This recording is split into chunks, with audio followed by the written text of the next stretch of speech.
The starship Arden Dawn drifted quietly above a planet that was never meant to be visited by fragile life. The world below was a heavy giant, its pull 5 times stronger than normal gravity. From orbit, it looked calm, painted in bronze and deep blue shades. But every crew member on the Arden Dawn knew that walking down there meant being crushed flat in seconds. The crew belonged to the Veshri Union, a race known for reason and caution. Their scientists never took risks, never made bold jumps without checking 1,000 safety graphs. They trusted their instruments more than they trusted their own eyes. Today, those instruments showed something strange. A small human shuttle entering the planet's atmosphere. "Is that reading correct?" asked Lieutenant Zorb-TH, his colorless eyes wide at the radar screen. No support ships, no tether line, no stabilizing field? Captain Ilith moved closer, her 4 limbs flowing with slow grace. The faint blue glow along her scales dimmed with tension. It has to be an error. No being can step foot on a 5-gravity world without immediate collapse. The crew turned silent as the shuttle's icon glided smoothly through the thick atmosphere. Data streamed across the screens. Temperature readings, pressure, ground conditions. The shuttle didn't burn up, didn't even slow down much. It dropped like a comet, then leveled out as if piloted by someone who thought this was completely normal. Engineer Kratil whispered, "Only one life sign aboard. Human, age roughly 30. He cut off mid-word. They must be insane. Captain Ilith's eyes narrowed. Prepare visual feed. On the observation hollow, the planet's rough terrain came into focus. A rocky plain of heavy metals and dust. Mist swirled in thick bands from the nearby mountain ridges. In the middle of that iron-gray wasteland, a hatch opened in the human shuttle.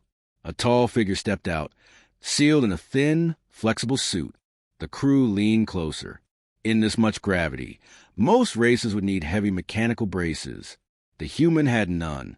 The suit's joints flexed easily. The figure turned its head toward the shuttle, said something brief over its comlink. Then it began to move. At first, Zorb-TH thought the human was falling. But no, it was running. A slow jog, absolutely impossible under those conditions. The ground shuddered faintly with each step. Dust kicked up and hung low because of the intense air pressure. The human's movements looked unreal, fluid, even graceful, in a place where motion should have meant pain. The entire control room went silent, except for the faint electric hum of the ship.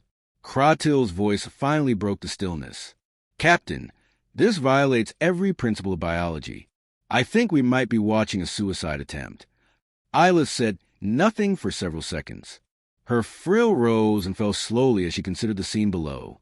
The human continued along the ridge line, steady pace, breathing through the headset, checking a small scanner in one hand as if taking a morning stroll. "Magnify," the captain ordered. The image zoomed in close enough to show the human's faceplate, and behind it, a grin, an ordinary, relaxed grin, the kind her species might show while enjoying music or conversation. Zorb-TH whispered, "He's happy?" The room filled with confused mumbling. Nobody understood what they were seeing. There should have been trembling, struggling, screaming, but instead the human paused, stretched his arms like someone warming up for exercise, then continued across the field. After a moment, Ilith gave an official order. "Begin documentation. Full scientific observation. Mark this as anomalous behavior event 1.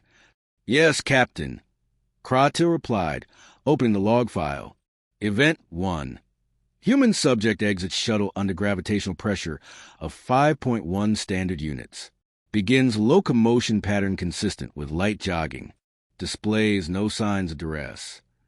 The crew continued to watch, unable to look away. Minutes passed. The human's heartbeat displayed perfect rhythm. The oxygen levels in the suit rose slightly, signaling physical exertion but not danger. The jog became smoother, more confident. From time to time, the human glanced upwards, as if knowing they were being watched. At one point, they even waved. That wave made Lieutenant Zorb-TH almost jump out of his seat. "They saw us. They're acknowledging the observation drone. How can they see through our stealth filters?" asked another crew member. "They can't," Ilith said softly. They're simply polite. She leaned back in her chair, the faintest tremor passing through her voice. Send a standard greeting pulse in return. Nothing more. Observe carefully. From the planet below, the human seemed to chuckle at the returning signal. Then he turned back to his jog. The sound sensors caught a faint tune coming from his comm. Someone on the surface of a crushing world was humming while running. Engineer Kratil rubbed the top of his head in disbelief. They're humming, under 5 times normal weight, with pressure strong enough to destroy a crawler. And they're humming. There was a long silence before Ilith murmured. File preliminary report. Title it, Potential Violation of Galactic Safety Regulations. Zorg TH blinked. A safety report, Captain?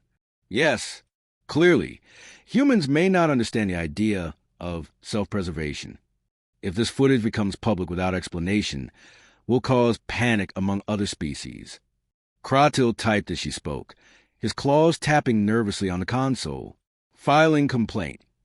Human life form engaging in behavior hazardous to self. Further investigation required into human tolerance and psychological awareness. He hesitated, then added quietly, Subject appears cheerful. Captain Ilith looked again at the screen. The human had now stopped near a rock ridge, bending over to examine samples with a scanner. Even in this deadly gravity, their movements were calm, purposeful, productive. They weren't just surviving. They were working. Impossible, Zorviate said again, almost to himself. Even our robotics division couldn't manage that kind of stability under such pull. How can muscles and bones handle it? The captain didn't answer immediately. Her gaze was fixed on the glowing figure moving through the thick atmosphere. In a quiet voice, she said, Perhaps they were never meant to be real. The room fell completely silent again. Outside the window, the enormous planet gleamed under the light of a distant sun. The human was a speck across its surface, a tiny shape moving across mountain and dust. But to the aliens watching, it felt like they were witnessing some ancient myth coming to life. Something that challenged everything they knew about weakness and strength. Isla finally stood, her expression unreadable. Keep cameras locked on them. Record every movement. If that creature returns in one piece... She paused, her frill trembling. We may have to redefine what we mean by possible. As the human continued jogging into the golden mist, the alien crew sat frozen, not daring to look away. At that moment, no one on the Ardent Dawn could decide whether they had discovered a new form of life, or proof that humans were simply too strange, too stubborn, too impossible to exist.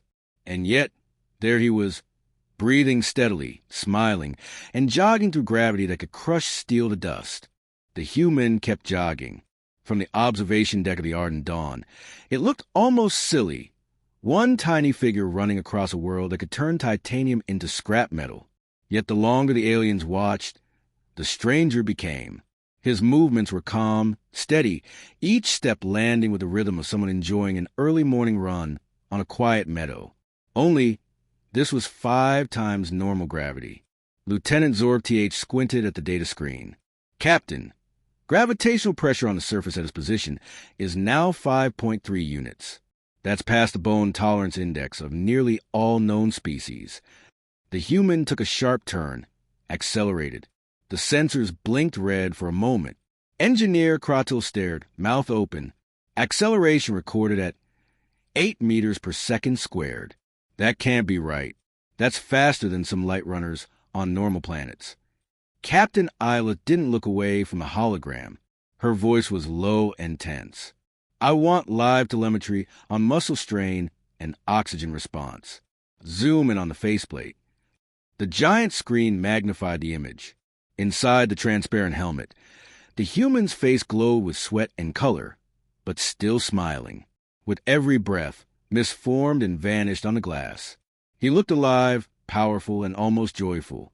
Zorb TH rubbed his temples. No mechanical supports. No external exosuit. No thruster assist. He's just doing it. The captain had seen many strange things in her years of command. Storms that lasted a century, creatures that could phase through solid walls, but nothing prepared her for this simple scene of impossible endurance. He's running, she whispered, as if trying to convince herself. Just running. Minutes turned to an hour.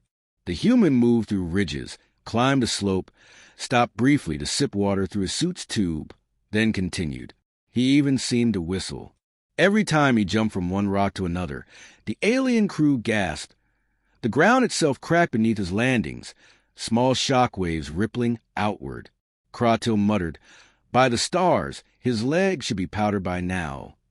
"Perhaps they are," Zorvich said quietly, "and he doesn't care." At that moment, an even more bizarre reading appeared on the monitors.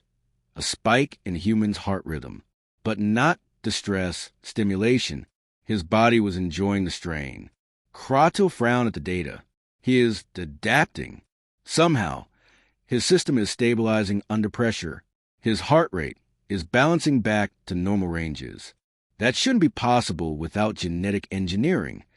Humans are not a genetic experiment, Isla said. They're supposed to be natural. Well, natural things don't grin under 5 gravities, Captain. Their confused chatter continued, every alien in the room trying to explain the unexplainable. The only consistent truth was in the visual feed. The human kept going, steady and unrelenting. Finally, Ilith exhaled slowly.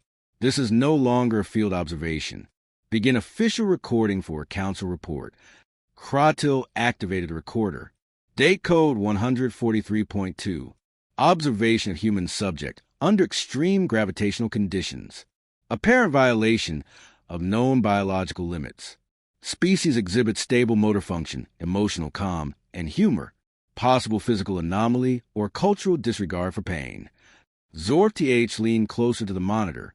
Below, the human paused beside a huge boulder, placed a hand against it, and pushed. The rock, estimated mass 3 tons, rolled slightly. The human laughed out loud. "Oh no," Zorf TH whispered in disbelief. "He's playing." The captain turned, speech growing sharp. "Document that. Playful behavior under lethal pressure. This changes everything." The rest of the crew exchanged nervous glances. Among the Veshri, physical confrontation was rare. Even the idea of lifting heavy objects by hand was considered primitive. Watching a human push boulders for fun under such conditions made them uncomfortable in ways they couldn't describe. The communication officer finally spoke. "Captain, should we call him back? Warn him he's breaking at least a dozen safety laws." Isla thought carefully. He wouldn't listen. Humans often interpret warnings as challenges. She sighed. "No, let's just continue to observe. If he collapses, we can recover his body." There was another silence, broken only by the chirps of data sensors. But, of course, the human didn't collapse. Instead, he suddenly stopped, crouched down, and began drawing something in the heavy soil with a metal rod. A few moments later, the visual feed focused. An entire room stared in confusion. The human had drawn a smiley face. Kratil blinked 3 times. "That can't be a scientific marking." "It's not," Zordiate said, voice thin. "It's a symbol of joy. I think he's doing it for his own amusement. He's playing games while we panic about his skeletal integrity," Ilith muttered. Before anyone could respond, the human waved again toward the sky. Then his voice came faintly through the comm channel, distorted but clear enough to make every alien on the deck freeze. Note to myself, gravity feels stronger today. Guess I need to add another kilometer. "What?" Kratil asked, as if the word itself hurt. "Another kilometer?" Zorth typed hurriedly into the report. Subject voluntarily extends physical test despite dangerous conditions. Displays willful rejection of basic survival logic. "He's not rejecting survival," Isla said quietly. "He's redefining it." Outside, the human kept running, slower now but steady, a shining dot under the harsh sunlight. Dust trails rose behind him like banners. In the watchroom, fear began to mix with awe. Kratil swallowed hard. "Captain, what if our complaint isn't about safety anymore? What if we're watching a new kind of evolution?" "Perhaps," Isla said. Her gaze softened slightly. "Or perhaps humans have always been this way, and we're just lucky they're friendly." Every crew member shivered at the thought. The gravity storm sensors flickered as the atmosphere thickened. yet the human seemed unaffected. He continued running straight through the rising wind, hair whipping behind his visor, determined and even more alive. Isla finally nodded at the recorder and said, "File this update. Current assessment. Species incapable of rational caution. Recommend immediate communication to Galactic Safety Board. Request investigation under category Biological Hazard of Inspiration." Kratil blinked. Hazard of inspiration? The captain didn't answer immediately.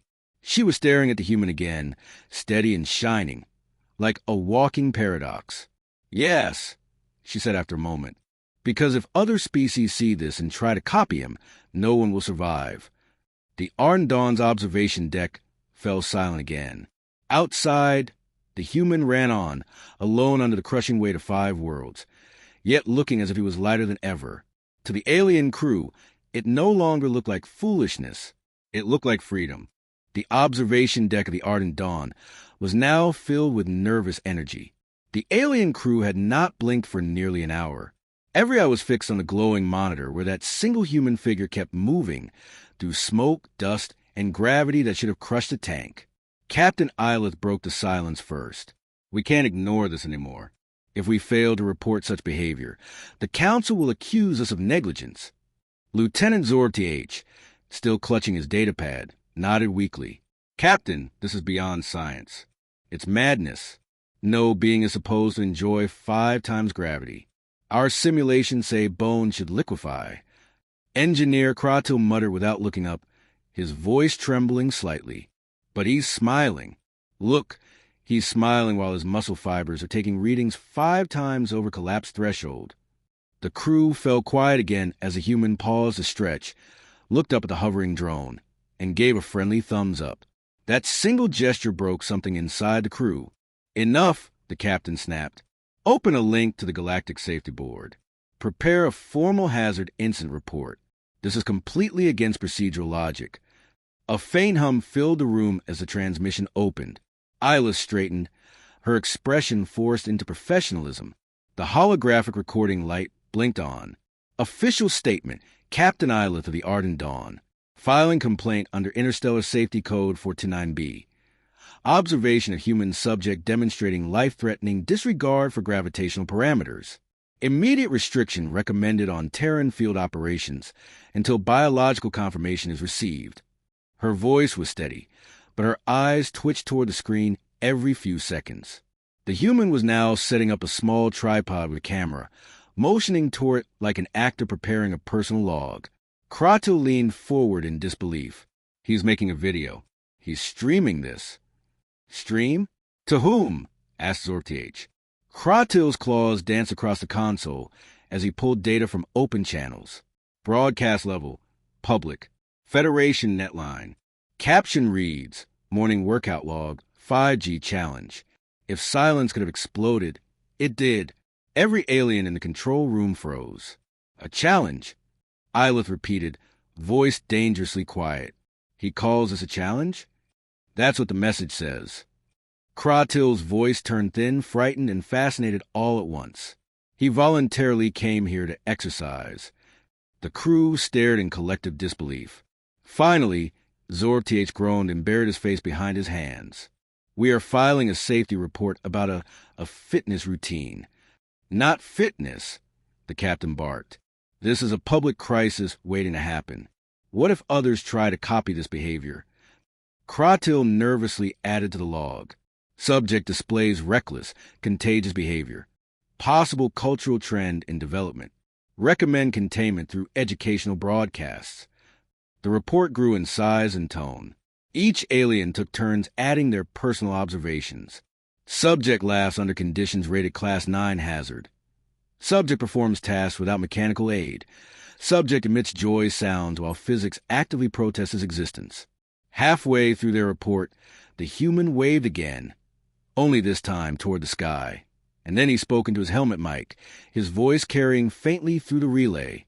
"If anyone's watching this, remember, your limits aren't real until you test them." The entire control deck froze. "Did you hear that?" whispered Zorth. "He's spreading ideas." Captain Isla stared hard at the microphone feed, as if afraid it might infect her mind. Delete that last line from the report. If you let that phrase circulate among interspecies networks, we'll have entire civilizations falling off cliffs to prove themselves mysterious primates. Crotto looked almost pale. Too late, Captain. The feed already went out. Over 1 million live views. Ilith blinked. 1 million. Correction, said Zorbh, glancing at the updated count. 2 million, and climbing fast. The captain sank back in her chair, letting out a slow hiss. Of course, the galaxy loves chaos. On the screen, the human had started again, this time sprinting uphill, boots digging deep into the dense soil. Every motion sent slow quakes across the valley floor. He reached the top of the hill, lifted a rock above his head, and shouted something triumphantly into the heavy air. Captain, Kratil whispered, we've just received the first response from the safety board. The holographic message appeared midair. It flickered twice before stabilizing into glowing text. Complaint received. Preliminary investigation opened. Please confirm if the human remains alive. He does, Ilith muttered, too enthusiastically. Next question from the board. Kratil said slowly. They asked if the subject behavior violates any known local laws. The captain rubbed her temples. What law bans self-endangerment due to enthusiasm? None, Zorbh replied. Then this report feels pointless, she sighed. Kratil smirked nervously. So is the human's jogging, but he's still doing it. The entire crew burst briefly into uneasy laughter. Even Ilith had to admit there was something oddly admirable about it. The laughter faded, but a strange quiet pride remained in the air. Then a new alert sounded. Incoming message from the planet's surface. It wasn't from the human directly, but from his shuttle's onboard AI. The short transmission said, Captain Rian of Earth requests acknowledgement for data delivery. He reports excellent physical condition and intends to extend test duration to double period. Double period? Zorbh repeated. He plans to do this twice as long. Ilith's frill stiffened. Confirm receipt and advise him of our concern. Kratil hesitated. Should I send a warning? Yes, she said. Word it carefully. Tell him the Ardent Dawn respectfully requests he consider the emotional safety of observers currently traumatized by watching him. The comms officer glanced over. Should I also attach our safety complaint? Ilith nodded. Attach it twice. Hours later, as the human rested near his shuttle, eating something from a meal pack with calm satisfaction, the captain reviewed the entire complaint file. It was 37 pages long and filled with frightened exclamations, predictive models of muscle collapse, and medical theories about human absurdity disorder. She stared at the headline. Species. Human. Hazard level unclear. Her secondary officer looked up timidly. Captain, what do we tell the council? Ilith sighed. Tell them the truth. The truth? Yes, she said, closing the report and glancing one last time at the humans smiling under the crushing weight of gravity. Tell them humans don't care what's possible. That's the most dangerous thing in the universe, and the most fascinating. Nobody spoke after that. They simply looked at the glowing monitor in wonder while the humans stood beneath the heavy skies, laughing softly, as if daring the universe to push harder. And in a way, it did. The ardent dawn floated in uneasy silence above the bronze planet. The alien crew watched the humans' every move, waiting for the impossible moment when he would finally collapse. Yet, somehow, that moment refused to come. He had now been running, climbing, lifting, and laughing for over 3 hours. The readings had gone from severe danger to medical miracle. His pulse remained steady, and his muscle fibers behaved as if gravity were nothing more than a polite suggestion. Captain Ilith tapped her claws against the edge of the control console. This behavior is no longer reckless curiosity, she muttered. It's a philosophy. Lieutenant Zorbh adjusted the visual sensors. Captain, we are receiving a new transmission, direct voice link from a human. Direct link. Ilith frowned. How did he... Before she could finish, a friendly voice filled the bridge. Hey up there, whoever you are, I notice your drone's been circling me for a while. Thought I'd say hello before you filed too many safety complaints. The crew collectively froze. The human's tone was light, casual, like someone greeting neighbors over a garden fence, not addressing extraterrestrial scientists in deep space. Name's Captain Rian Holt, Earth Exploration Corps. Don't worry, I'm taking all proper precautions. Well, most of them. Kratil spluttered. Most of them? His spine is one wrong step from implosion. Isla gestured sharply for silence. She leaned forward toward the comm device. Captain Rian of Earth, she said carefully, her voice formal and cautious, you are operating under extreme gravitational conditions that violate all known safety parameters.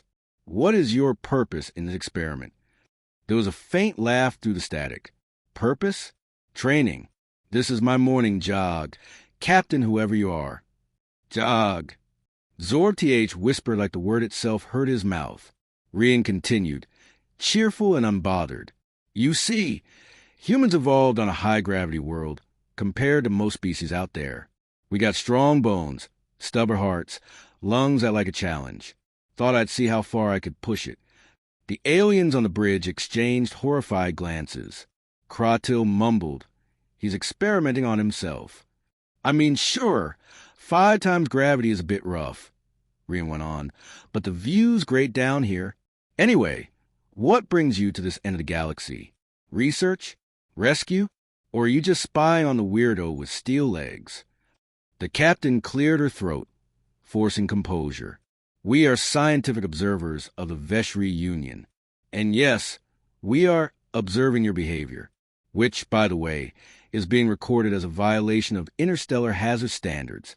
Rian's chuckle echoed over the comm. Figures. Every time humans do something new, someone calls it a safety violation. We just call it Tuesday. Zor-TH opened his mouth to respond, but could only make a helpless squeak. The captain tried another approach.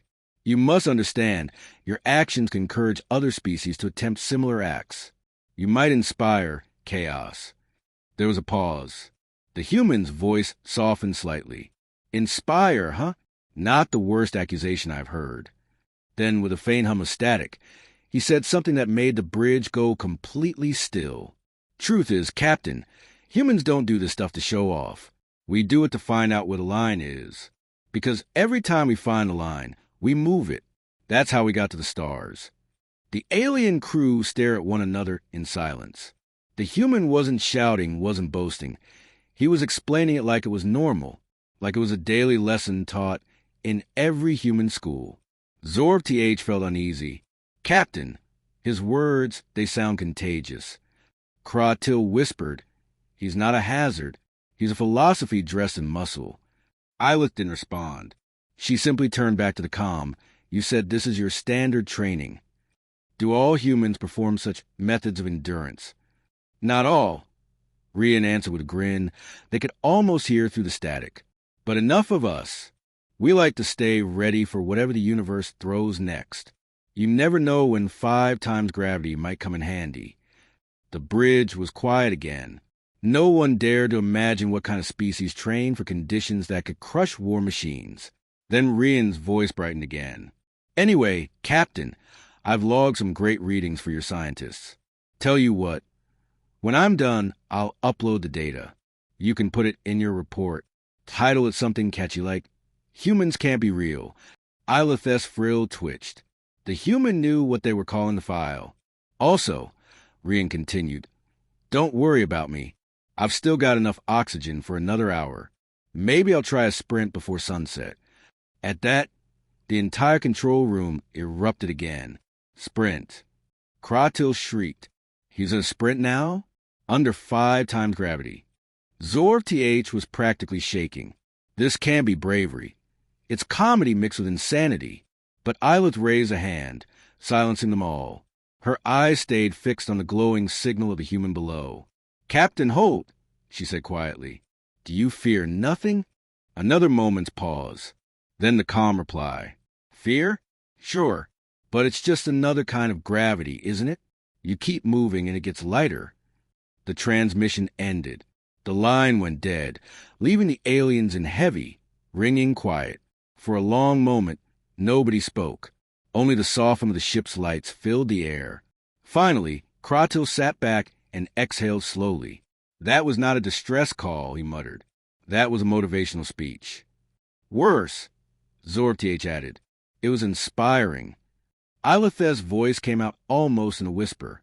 He speaks like someone who already knows he'll survive. They looked down at the surface feed again.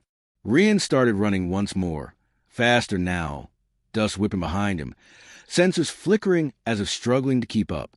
The ground seemed to quake under his determination. And for reasons none of them could explain, the crew of the Ardent Dawn found themselves cheering quietly, hoping he would make it. Kratil's hand shook as he updated the official log. Human responded to contact. Displays optimism even under lethal pressure. Statements suggest emotional resilience beyond measurable scale. Possible explanation for species expansion is success. Psychological assessment, contagious courage. The captain read the entry, then looked out at the stars. Humanity suddenly didn't seem small, reckless, or foolish anymore.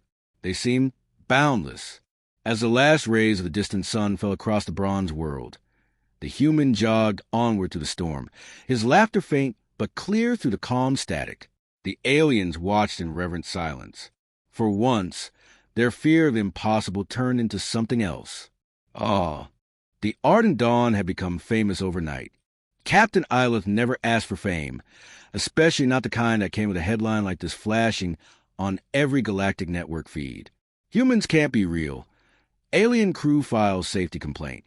The report, meant only for the Galactic Safety Board, had leaked. Now, billions of curious minds across hundreds of species were tuning into the footage, watching a single human jog, stretch, and hum happily under 5 times normal gravity. What was once a scientific incident was now a galactic sensation. Inside the Ardent Dawn, the crew watched in mute horror as their serious research footage got remixed into reaction clips. Kratil scrolled to the trending tags, helplessly. Captain, they're memes. Someone put dramatic music behind a human jogging and called it Rise of the Ancients. Zorb sighed deeply. My cousin just sent me a message saying her hatchlings are pretending to be humans, running in circles and shouting, "Fears gravity." Captain Ilith rubbed the sides of her head. Wonderful. We'll be responsible for the collapse of galactic discipline. Still, even she couldn't stop herself from opening the feed. Everywhere she looked, species were reacting, some laughing, some terrified, and some disturbingly inspired. Across the galaxy, news anchors debated endlessly. Are humans simply built stronger? Is this an evolutionary mutation? Should they be banned from physical sports for the safety of others? One commentator called humans cosmic absurdities. Another called them the new gods of gravity. Yet, through the countless debates, jokes, and confusion, one truth spread faster than the broadcast itself. People were starting to admire them. Even on the Ardent Dawn, alien crew members who once called a human reckless now stayed up late replaying the footage. The way Rian laughed despite the crushing pressure, it stirred something deep in their chests. Kratil whispered one night during his shift, "Maybe he's not crazy. Maybe he's free." Zorb looked at him strangely. Free? He's endangering every molecule in his body. Yes, Kratil said quietly, and enjoying it. 2 days later, a new message arrived, this time from the Galactic Council itself. Captain Ilith of Ardent Dawn, report to Holo Conference immediately. The matter of a human endurance incident has escalated beyond the jurisdiction of the Safety Board. Ilith sighed and activated the conference link. The holographic chamber filled with flickering faces, representatives from dozens of star systems, all talking over one another. She could only catch fragments. Unstable species must regulate them. Imagine the military use. They break physics for fun, or inspiration for adaptation. Think of the genetic potential.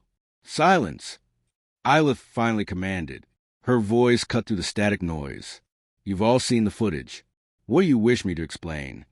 A tall, insectoid delegate spoke first, his mandibles clicking. Captain, confirm.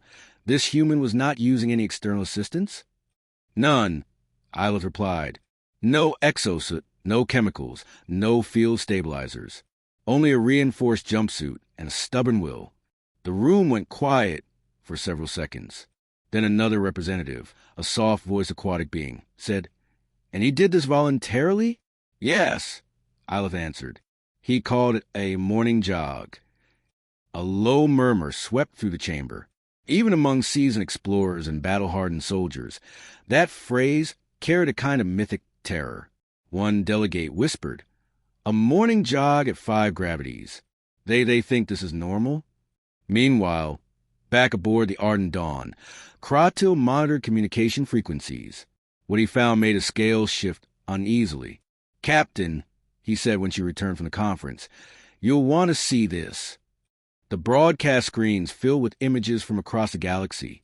Different alien species had begun copying the human. Some tried lifting heavy objects under artificial gravity, in most cases with disastrous results. A 3-armed reptilian species had started a new trend called Human Fitness Challenge. Hospitals were filled with bruised limbs and broken pride.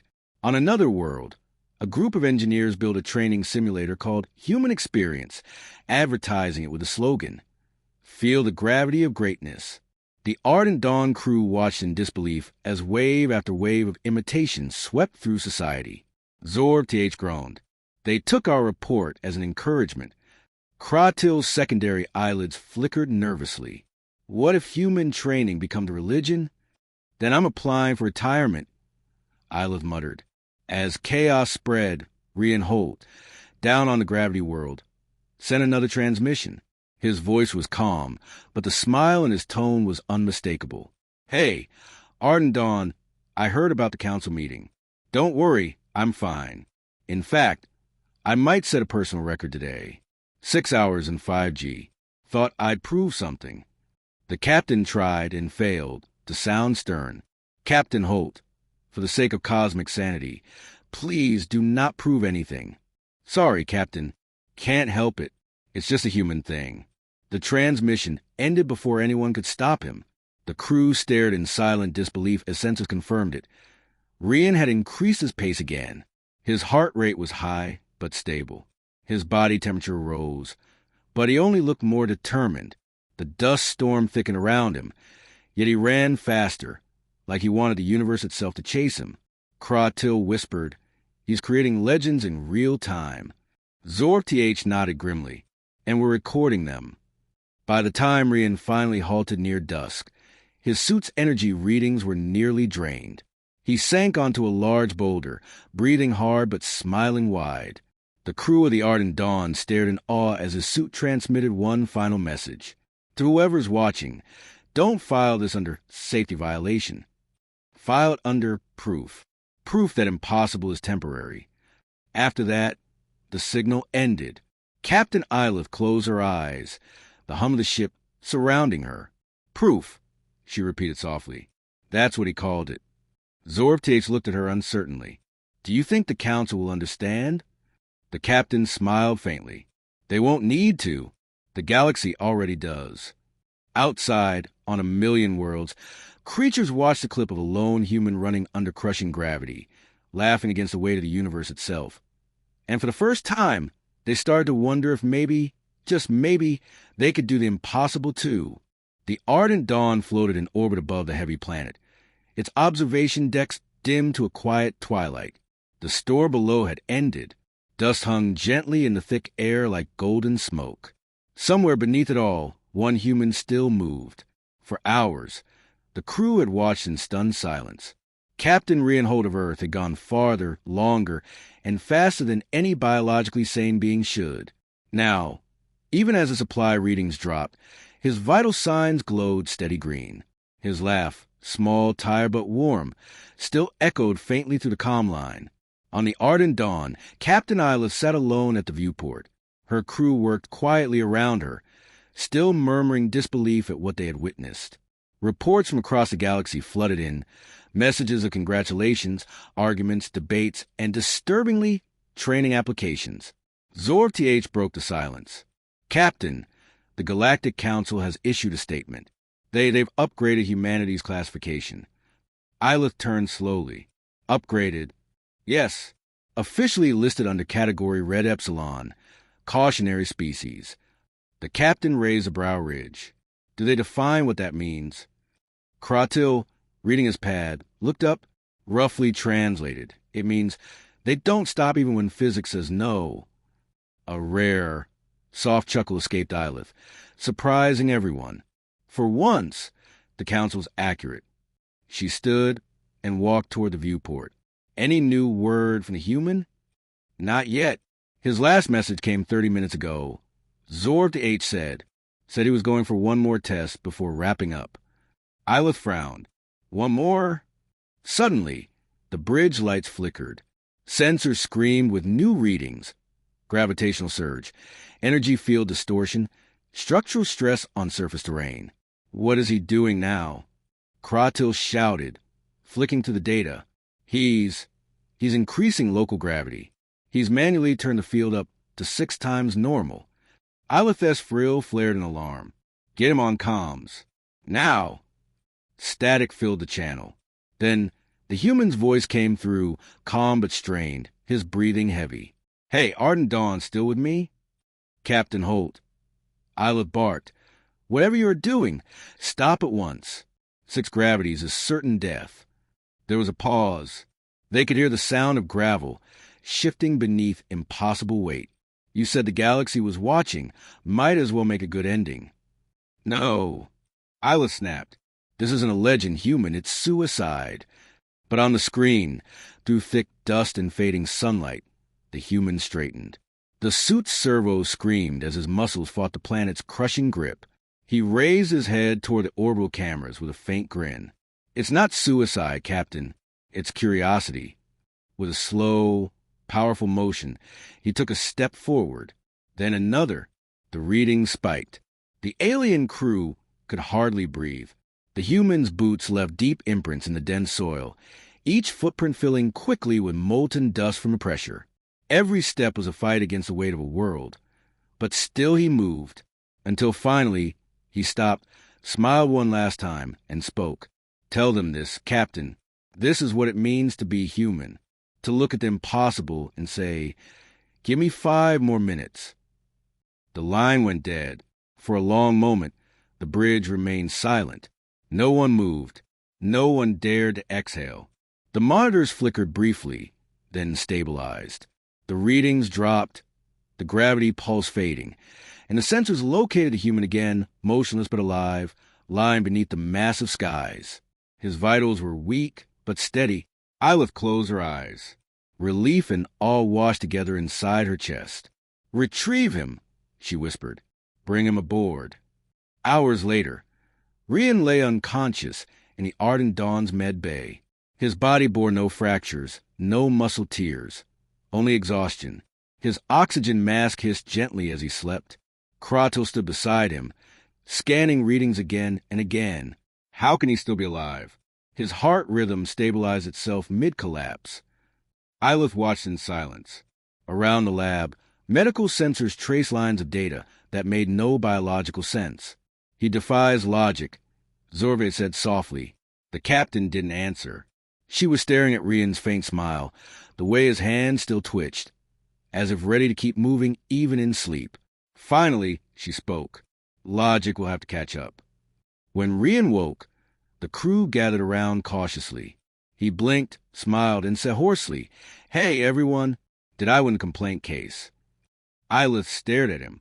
You won something bigger than that, she said quietly. What's that? He asked, grinning weakly. An entire galaxy's respect, she replied. The human laughed softly, still barely able to lift his hand. Guess that'll do. Days later, when the Ardent Dawn was preparing to leave orbit, Ilith looked one more time at the glowing world below. Her final entry into the ship's log read, Observation complete.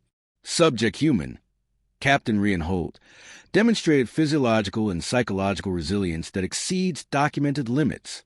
Conclusion: humans are not defined by rules of nature, but by refusal to obey them. Recommendation: do not attempt to categorize. Simply witness. Elsewhere in the galaxy, the legend had already grown beyond control. Hollow banners now read, The human who defied 5 gravities. Songs were written. training academies displayed his quote. Fear is just another kind of gravity.